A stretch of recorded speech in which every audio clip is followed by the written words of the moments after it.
ยับกลับมาแล้วไหม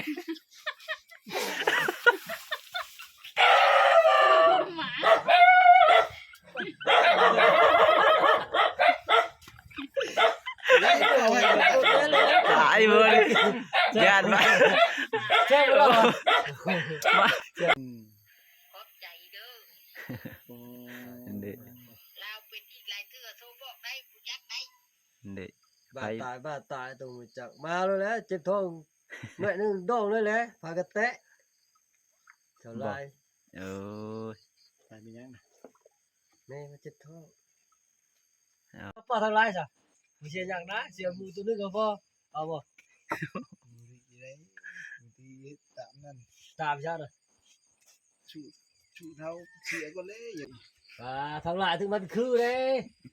ทางไรเป้าทางไรกินก้อนไหมจ้ะ นั่นมาจากรถ มาใช่ไม่มาใช่ว่าสิเมื่อแล้ว กินข้าวแล้วบ่ กินละ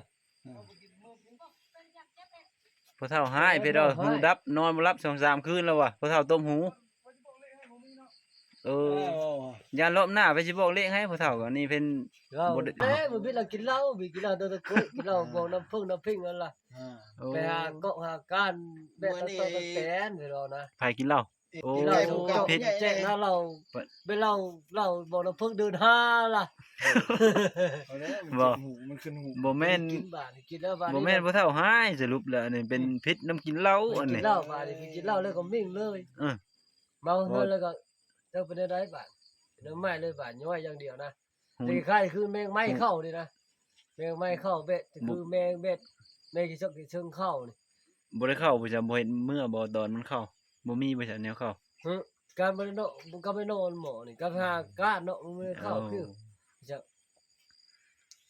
แต่ว่ามันเป็นน้ำย่อยออกมาซื่อเดี๋ยวเนาะ มันย่อยเจ้าไปเจ้าวิวย่อยเนาะ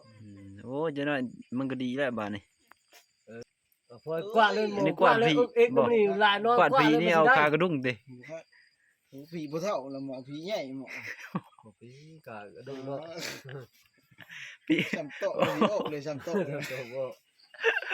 โอ้ย ให้เป่าเดี๋ยวนะเป่าเนาะคือเนี่ยนี่บ่ได้ปลามานี่ได้ปึกเทียนมาเป่าแล้วมันเข็นมาจับได้บาดนี่ได้ ทันเดหาเป่าแล้วเอาแม่ เป็นได้กันเลยแล้วมันเข็นมันคิ้วได้บ่ได้เลย กวาด แต่กวาดกินได้บาดเนาะเมา หมอนี่สิได้เป่าบาด แม่นบ่มันจะเข้าเป่าให้ก่อนเนาะแล้วมันเข็นมันคิ้วเนาะ แนวมันเลยนะได้เห็นลับเทียนล่ะ มาเป่าคืออันนี้ เห็นล่ะ มาเอาคือ ยับกลับมาแล้วไหม